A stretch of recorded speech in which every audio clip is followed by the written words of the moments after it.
اختر چی رازی نو خوشحالی در سر راوړه زمون مظلوم ولستا ازادی در سر راوړه. بسم الله الرحمن الرحیم. عرض سلام و ادب خدمت تمام بیننده های رادیو تلویزیون تعلیمی و تربیتی ملی. عید سعید فطر مبارک. امیدوار هستم که هر جای هستین خوب و خوش و سر حال باشین و لباس عافیت بر تن داشته باشین. همچنان یک عید خوش را آغاز کرده باشین. دوستای عزیز، امروز ما در نزد یکی از شخصیت‌های بزرگوار کشور مهمان هستیم و می‌خواهیم که امروز باشان در مورد کارشان، زندگی جدا از کارشان صحبت کنیم. ایشان شخصیت هستند که تا امروز ما سلیمشان برخوردار بودیم و می‌خواهیم که امروز جدا از تعلیم و تربیت امروز صحبت‌های داشته باشیم. خب دوستان، معرفیشان هم می‌گذارم به خودشان و شروع می‌کنیم. السلام علیکم. سلام علیکم و رحمت الله. خوب هستین؟ بسم الله الرحمن الرحیم نحمده و نستعینه و نعوذ بالله من شرور انفسنا و من سیئات اعمالنا من یهده الله فلا مضل له و من یضلله فلا هادی له و نشهد ان لا اله الا الله و نشهد ان محمدا عبده و رسوله. و علیکم السلام و رحمت الله. بخیر و سلامت باشین عبدالله جان. خب خوش آمدین. استاد محترم، میشه خودتان را با دوستان معرفی کنین؟ اسم من قاری ذبیح الله اسماعیل بخشی است. ماشاءالله. خب خوشبخت هستم از آشنایی با شما. امروز ما آمدیم که یه درباره کارتان، درباره دوستانی که اینجا هستن و جدا از تعلیم و تربیت صحبت کنیم. خب شما اول بگوین که عید چگونه شروع شد بر شما؟ عید خو به نام عید سعید فطر است. فطر به معنای افطار، یعنی به این معنا که وقتی که 30 روزه روزه میگیریم، الله متعال با پاسی از که ما را توفیقی از این داد که ما 30 روزه روزه گرفتیم، یک روز را به نام عید سعید فطر بر ما و شما رخصتی اعلان میکنه و حتی روزه اندهی عید سعید فطر جواز نداره، یک روز اولش دیگه. عیدی بسیار خوش، عیدی که از همه بهتر و خوبتر که به من گذشتمی که اگرچه تکلیف شکرم دارم ولی با امی مشکلاتی هم که داشتم تانستم که الحمدلله خدا توفیق داد که 30 روز ماه مبارک رمضان روزه بیرم. انشاءالله خدا قبول بکنه. بله انشالله.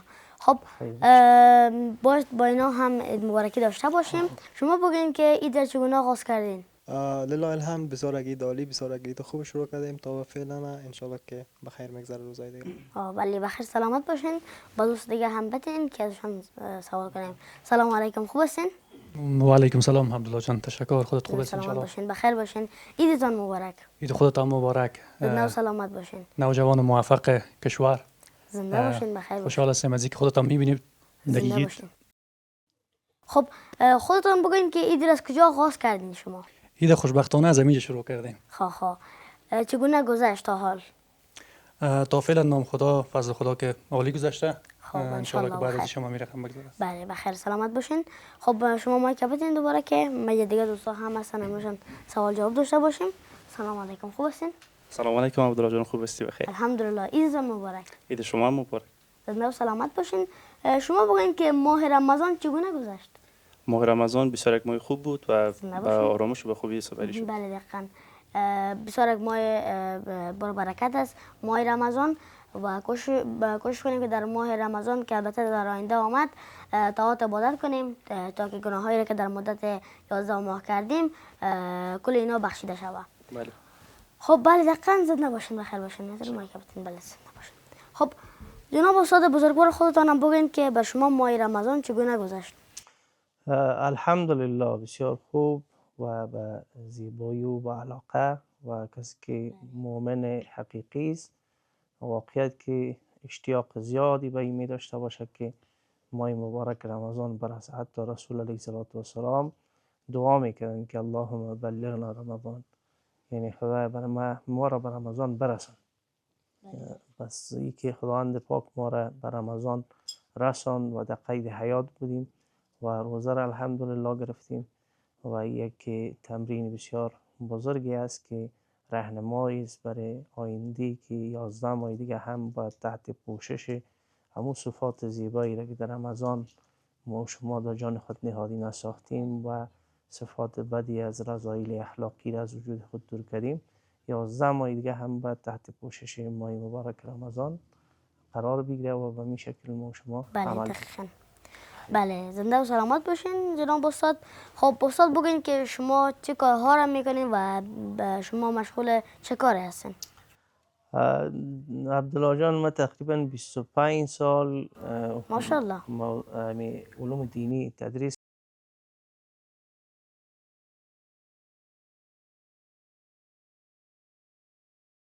خب استاد بگین که شما بر ما بگین که در پهلوی کارتان دیگه مصرفه دیگر نداشتین؟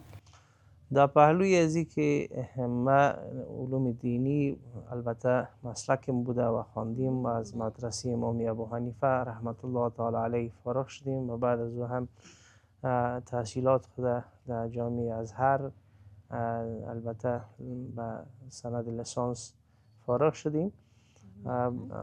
بدون از این مورد ما کوشش کردیم که البته در موضوعات اقتصادی دین از اقتصاد جدا بسازم. یعنی دین یک موضوع کسب مسلک درآمد باید نباشه و همه دعوتگرا و قاریای قرآن، حافظای قرآن، همه ایشان باید بدون ازی که حافظ قرآن هستن یک مسلک را باید به خود داشته باشند تا که از او طریق بتانن امرار معیشت و زندگانی بکنن. بله دقیقاً. خب استاد بگوین که در پهلوی ازی که مثال شما درس خواندین و استاد هستین، دیگه بر شما مثال پیش نامده که شما کدام مسلک دیگر را دوست داشته باشین یا مسلک دیگر پیش برده باشین؟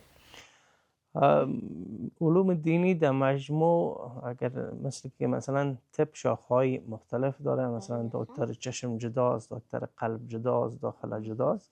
به همین شکل علوم دینی هم رشته‌های مختلف داره و هر لحظه که ما وقت پیدا کردیم کوشش کردیم که اگر یک طرف تعلیمات اسلامی را در کل خواندیم، موضوعات فقهی در بخش تفسیر، در بخش حدیث، در بخش تجوید یک اثر بعد از خودم نوشته کردیم و کوشش میکنم که در زندگی خود یک اثر بعد از مرگ خود برای نسل جوان خود داشته باشیم تا که نام ما زنده باشه انشاءالله. بله زنده باشین.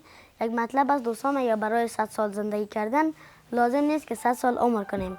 اگر مثال در مدت 100 سال در مدت یک روز کاری کنیم مردم تو را به مدت 100 سال یاد کنند. تشکر عبدالله. خب دوستان عزیز تا این امیدوارم خوش گذشته باشه بر شما. خب استاد برای ما بگوین که بر شما کی مثال چی باشد که شما مسلک استادی را دوست داشته باشین؟ مثال بر شما از کجا شروع کردین و خودتان چی وقت علاقه داشتین که استاد باشین؟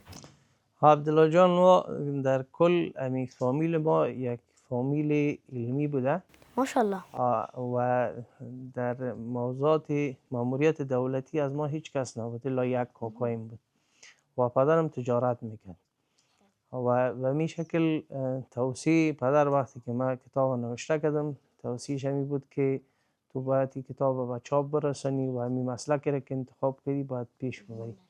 تا ای که بعد از اینکه مدرسه خلاص شد و بعد از اینکه در سابق اتمام رسید در سال 1376 در لیسه استقلال معلم شدم. ماشاءالله. و مشوق ما در بین خانه پدر و مادر بود که هم دعا میکرد برایم و هم ایده و مفکوره خلق میکرد تا ای که من بتانم به قله‌های موفقیت برسم. بله جناب استاد، واقعا پدر و مادر گنجینه نایاب هستند. 100%. بعضی میگن کمیاب هستند و اصلا نایاب هستند و اگر دست بده میشن خب دیگه نمیتونم پیدا کنیم. خب استاد کدام خاطری خوش از درس دادنتان در مکاتب اینا میشه بر ما بگین؟ خاطری خوش هر لحظه که ما داخل صنف شدیم و تدریس کردیم هر لحظه برام خوشی بوده. خاطر یک خاطری یگانه ندارم بلکه در 25 سالم خاطری خوش بوده. ماشاءالله. بله به خاطر اینکه که وقتی که رفتیم و داخل صنف درس دادیم یک سکون و سکوت حکم فرما بوده و همگی گوش بوده به درس و متاثر شده از درسای تفسیر قرآن کریم. این بزرگترین سرمایه ما بوده و معنوی البته و از هر لحظه خود واقعیت که ما احساس خوشی کردیم. خب ماشاءالله. خب بریم کم کم دورتر از سوال خودم. خودتان بگین که شما چند فرزند دارین؟ الحمدلله ما صاحب 5 فرزند است. خب ماشاءالله. بله، یک پسر و 4 دختر. خب میشه بگین که فرزندان شما مصروف چه کارهایی هستن؟ پسر بچیم که است در صنف 10 است که ماشاءالله فعلا سال شاید صنف 11 میشه انشالله و دخترها صنف 6 خلاص شده و فعلا تدریس میکنن علوم دینی را در اکادمی قرآن و ساینس. خب خیلی گپ عالی است. در حالی که فرصت نباشه ولی بازم از وقت باقی مانده که باید درست استفاده کنین، درست استفاده میکنن. خیلی خوب است، در آیندهشان هم مفید است و تا وقتی که مثلا انسان میتونه از فرصت استفاده کنه و هیچ وقت از علم دور نشوه. خب استاد خودتان بگین که خودتان در کل استاد مکاتب هستین، مضمونه که درس میتین به کدامش زیاد علاقه دارین؟ مضامین علوم دینی عبدالله جان همه‌اش مورد علاقه است. بله دقیقاً. چون اصلی تفسیر قرآن کریم بوده، تفسیر زیاد چون کلام الله است. همه ما باید تو را دوست داشته باشیم. بعدا حدیث رسول علیه السلام است که همه ما شما بعد از قرآن کریم بهترین اسنادی را که میشناسیم اما سنت رسول علیه السلام است که هم زیاد دوست دارن. عقاید اسلامی که تدریس کردیم یه هم بهترین است و فعلا زیاد کوشش دارم با دوستی عزیز خود احمد ضیای ذهین که در بخش کامپیوتر ساینس البته برنامه زیادی دارند در تلویزیون، کوشش ازی را داریم که بعضی از آیات قرآن کریم که به علوم ساینسی رابطه بدیم و اعجاز علمی قرآن عظیم شان ثابت بکنیم تا اینکه باورمندی مردم به قرآن کریم و به دینشان دیگه هم اضافه شد. بله دقیقاً. خب جدا از بحث‌های علوم میخوایم از شما بپرسم که در عید چون هر مردم رسم و رواج خود را دارم و بگین که رسم رواج مردم شما چگونه است؟ عبدالله جان، رسم و رواج مردم افغانستان همش یک است. بله عید سعید فطر اول پیش از رسم و رواج بهتری است که ما شما به سنت رسول علیه السلام عمل بکنیم. چرا؟ به خاطر که ما مؤمنا هستیم، مسلمانا هستیم و رسم و رواج جای خود داره. گپ خوبی است او رسم و رواجی را که با دین ما شما با عقیده ما شما البته در تضاد نباشه هیچ مشکل نیست، ولی او رسم و رواجی که اضافه خرچی و اضافه خرچی باشه و اسراف باشه و او رسم و رواج شخصا خودم نمیپسندم، ولی در کل مردم افغانستان الحمدلله رسم و رواجشان یک است. بله خدا را شکر است که امی سیستم تا هنوز هم زنده هست. خب دوستای عزیز تا این دم امیدوارم بر شما خوش گذشته باشه. خب اینا دیگه تنها نمانن، تنهایی است نکنن، از اینم چند سوال میکنیم.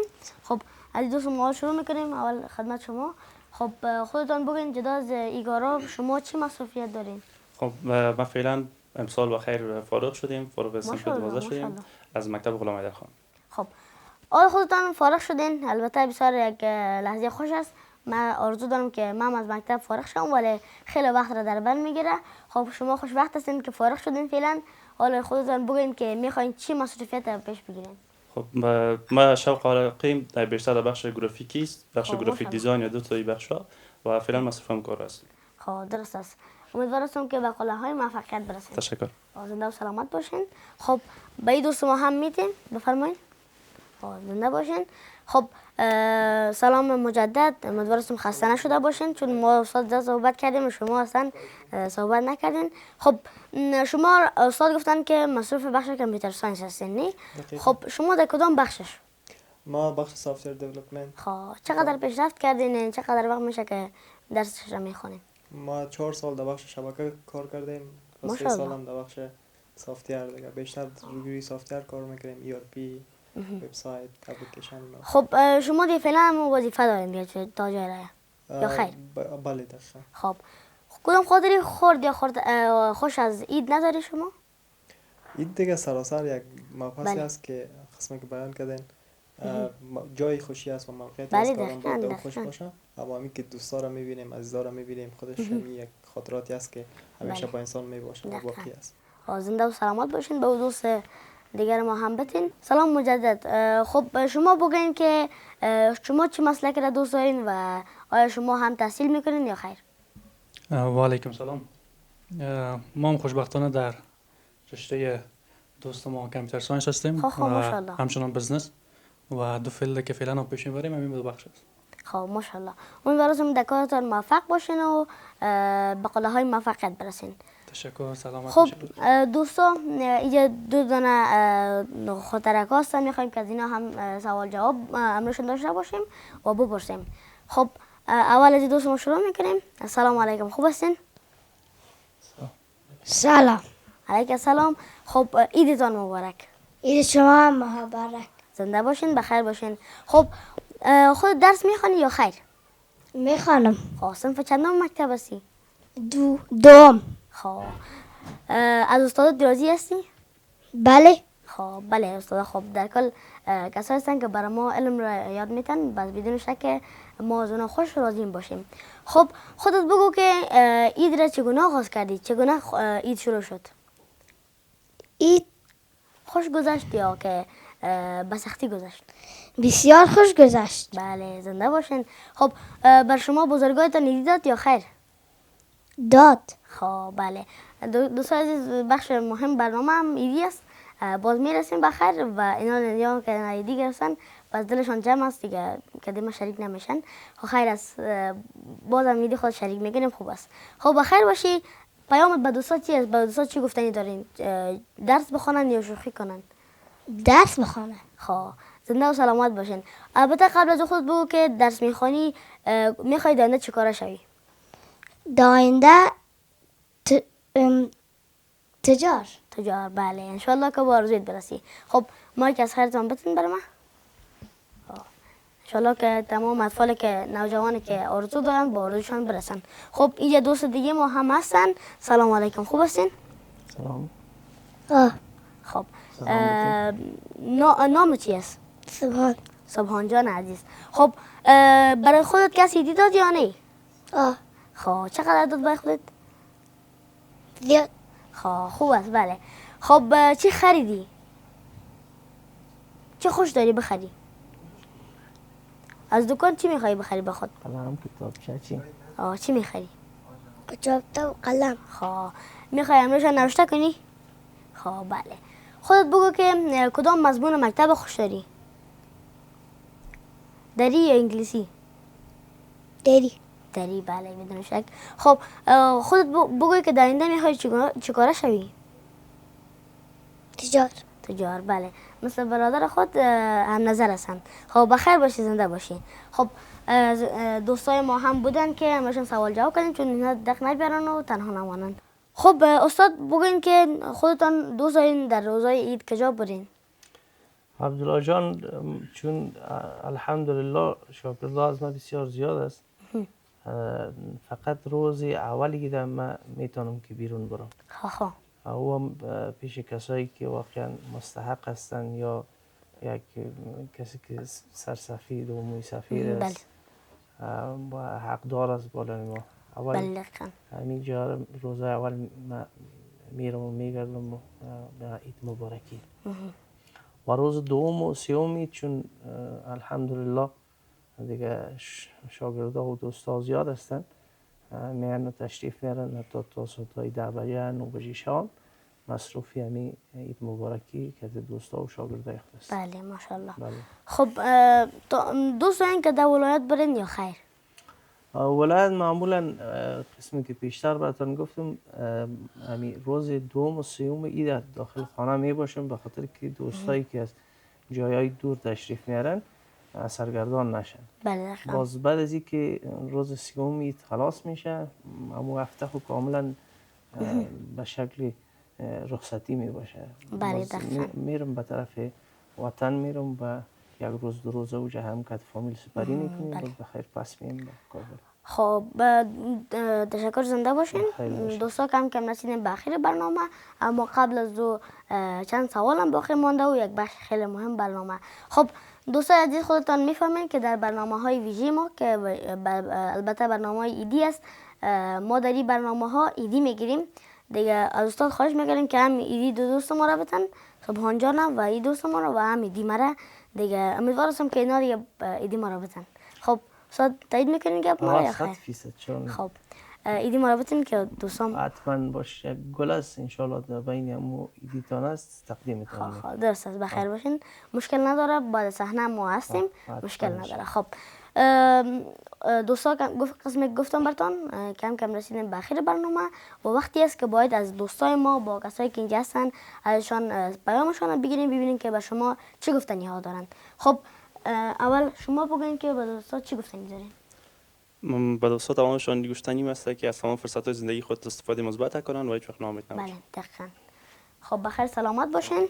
خب شما بیرون که بگوین که پیام مایی است که از این بسیار خوب استفاده کنین، بسیار عالی است، به دوستایتان ببینین، از قدرت ها دوری بکنین و شامل رحمت خداوند شوین. بله دقیقاً زنده باشین. خب شما هم پیامتان رو به دوستا بگوین. اولی که پیام ایدی است که به همه عید مبارک میگم به شما همکارای عزیزتان و امیر رقم تمام بیننده ها و بعدشی که ایده به خوبی و خوشی انشالله که استفاده مفید ازش داشته باشن. بله بله. سلامت باشن. زنده و سلامت باشین. خب بسیار پیام های مؤثر و فایده‌مند. امیدوار هستم که شما دوستا هم استفاده کنین و در زندگی خود عملی کنین و میخوایم که پیام استاد را هم بگیریم. خب استاد شما هم بگین که پیامتان با دوستا چیست؟ پیام ما برای همه دوستا همیست که این روز عید یک فرصت است به دید و دیدها. بله دقیقاً. کوشش بکنن که کسایی که خدا ناخواسته بینشان بعضی از کشیدگی ها و شکرنجی های موجود است همین ایده فرصت بدانن، چون رسول علیه السلام از 3 روز اضافه اجازه از این نداده که کسی با کسی گپ نزنه و از همین اید البته باعث یک فرصت مثبت استفاده بکنن، برن و پیش قدم شوند ای که با یکدیگه خود البته به اصطلاح عام آشتی بکنن. بله بله. و همچنان همه دوستا را از طریق شما پیام ما برشان همیست که منتظرشان در روزهای بعدی عید انشالله هستم به خاطر استقبال از کدومشان. بله زنده و سلامت باشین. میخواییم که ما ایدی را که برای تهیه دیدیم براتون تقدیم کنم. زنده و سلامت باشین، بخیر باشین. گل یادی نیست عبدالله جان. قبول دارم. این پول است. خب بخیر باشین، من فکر کنم خیلی گل است. خب بخیر باشین. باش که خیلی کلان است که دوستان نتونم مرا بگیرن. بخیر باشین، زنده باشین. قسم است. خب زنده باشین استاد معظم، از خاطر ایدیتانم و خاطر پیامتانم. دوستا قسمی که استاد گفت بیاین که ایدی را فرصت بداریم به خاطر اینکه که چون بین مردم افغانستان کم که مشکلات می باشه ولی باید از اید استفاده کنیم تا که مشکلاتی که بین ما هستن را حل کنیم و بین یکدیگر آشتی کنیم تا که یک اید خوش داشته باشیم و بین هیچ کس دلخوری نباشه و همچنان در دل هیچ کس که دوست دیگرش نباشه. خب دوستای عزیز کم کم رسیدیم به آخر برنامه و ناگزیر هستیم که خداحافظی کنیم تا دیدارهای بعد که من عبدالله وحیدپور با همچنان دوستای خوب و استادای بزرگوار در خدمت شما عزیزان بیننده قرار میگیرم. الله حافظ و نگهدارتان تا درود دیگر، بدرود.